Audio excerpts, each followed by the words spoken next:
Here we go for the second time. So I'm Sergeant First Guy Swartz, your New York Army National Guard recruiter and a part-time drill sergeant here with the Recruit Sustainment Program. And I am accompanied here with Private First Class Samantha with New York National Guard, 91 Foxtrot. 91 Foxtrot, if you don't know, is a small arms and artillery repair. And we're gonna be talking about her experience at AIT. And she did her AIT at Fort Lee, Virginia. First of all, let's start off with, why did you choose this MOS? This MOS was the coolest one out of all the MOSs on the list. And how did you like learning about this MOS at AIT? It was amazing. I got to shoot a lot of weapons that I never thought I would ever shoot. I shot a 50 cal machine gun. You get to shoot all these weapons too? Mm-hmm. I'm low-key jealous. I missed weapons day at basic training. Did you have weapons day at basic training? Yes. And you had to shoot different weapons? Not all of them, some of them. Oh, I only shot the M16A2 or A1 at the time. Now we have M4s. M4s, yes.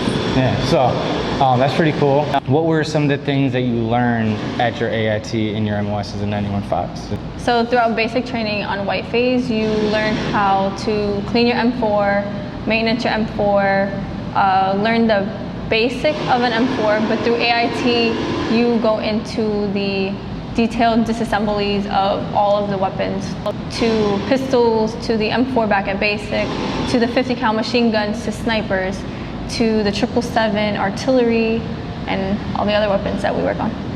That's awesome. And we were talking about the online college course to get certified in this particular MOS to do on the civilian side. Can you talk about that?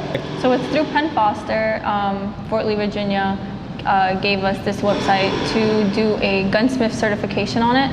So you had roughly a year to complete it, but I did it through AIT. I did not want to do it back at home. I got my certification, and you get to take it wherever you want as a civilian, whether it's working with NYPD, working in a gunsmith shop, or anywhere else. Yep, and it costs about how much? $600. As a civilian, and you're getting it for free through the Army. So, overall, would you say it was a great MOS? Perfect MOS. All right, we'll do a follow-up in like 6 to 12 months, see how you really like your MOS. But with that being said, so you went to Fort Lee, Virginia for AIT. How would you rate Fort Lee? Did you like it there? What didn't you like about it?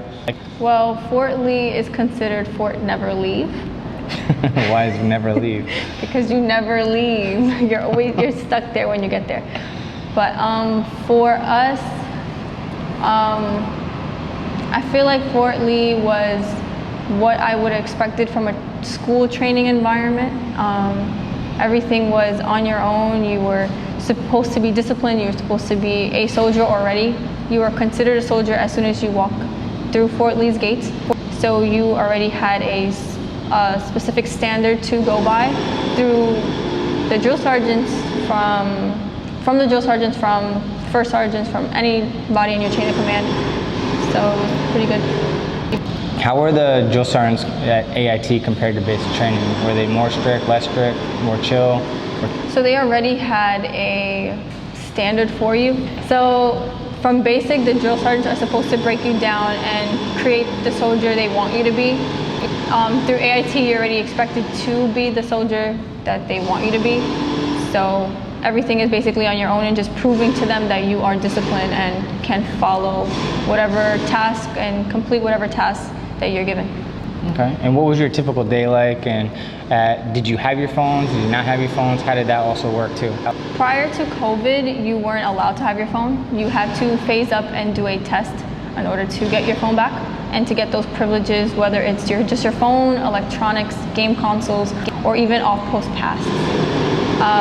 Now with COVID, they're more lenient. They give you your phone and they won't take it away unless you do something stupid. Mm-hmm. Now with COVID in place, did you have the freedom on weekends to go to the PX or anything like that and just do like an on-post pass, or was that even restricted?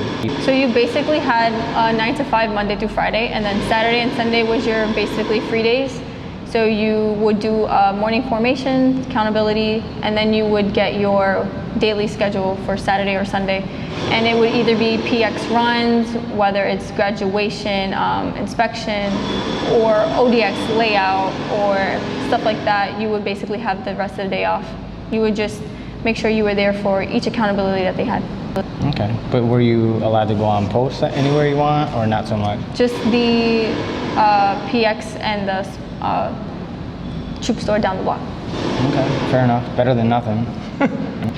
So for me, I enjoyed basic training more than my AIT experience, which is now as a human resources specialist, only because in basic training we always had something to do, and I love the tactics type training, stuff like that. And for me to sit there behind a keyboard all day and type up memorandums, and back then it was Mavis Beacon typing games, which apparently they don't do anymore, which is cool, whatever. But I prefer basic training. So now experiencing both basic and AIT, which one did you prefer more and why?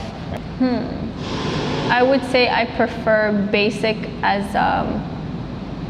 with my battle buddies better versus an AIT.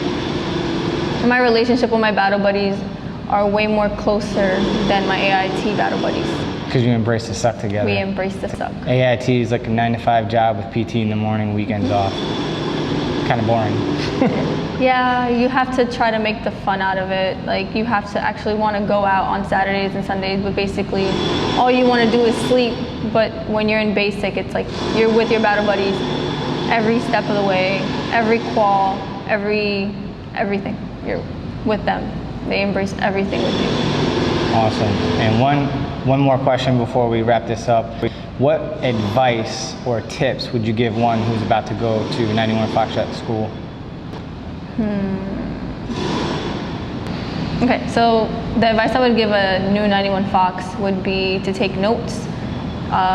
Make sure that you pay attention in class. Yes, they give you second chances if you fail a test, but you wouldn't want to fail a test because you want to get that honor grad. You want to get those certificates. You want to make the best of why you're there. So I would say take notes, pay attention, and just finish. And that reminds me, you did get honor graduate. I did get honor grad. I did. That's what I'm talking about. My soldier right here, and she's a social media enlistment. My social media does work, Sergeant Major. It does. All right. So what did you do to earn honor graduate? So for anyone who's going to go to 91 Fox or any other AIT site in general, if you know, what did you have to do? What do you recommend for people to do to compete for that? So when you go to, I know for 91 Fox, they split our class into 2 separate classes. You are in one big group, but we have an active class and we have a National Guard Reserve class. So you're basically competing with your National Guard and Reserved colleagues. So you would try to get the highest GPA through the whole time of being there. They separate the classes between small arms and then artillery. So after you finish with small arms, you would get a GPA for that section, and then you'll get a GPA separate for artillery. Then they will combine the 2, and whoever has the highest GPA would get honor grad and distinguished honor grad. Me and my battle buddy both took both. That's what I'm talking about. She High took speed distinguished right here. and I took honor. All right, good stuff. Does PT play in a role in that, or not so much now with COVID? For the distinguished and honor grad, no. It's just basically schoolhouse. So the schoolhouse is separate from the barracks. It's totally different sergeants, totally different way of scheduling. Everything is totally different. So they're not drill sergeants teaching you, it's cadre and civilians? Yes. So and you then would drill have- sergeants would basically pick you up and march you back? Mm-hmm. Okay. How involved were the AIT drill sergeants? With our schedules, not so much. They would just drop us off. The communication would be basically with the schoolhouse sergeants and the drill sergeants at the barracks. Okay. All right, fair enough. Well, I appreciate you coming on and telling us your story about AIT and sharing all your wisdom with everyone here on my channel. So if you have any questions, go ahead and put them down in the comment section. Both of us, or myself at the very least, will be down there in there like swimwear answering your questions, getting knee deep in the conversation. And if I don't see you there, I will see you in the next video. Thank you so much for helping me out here, and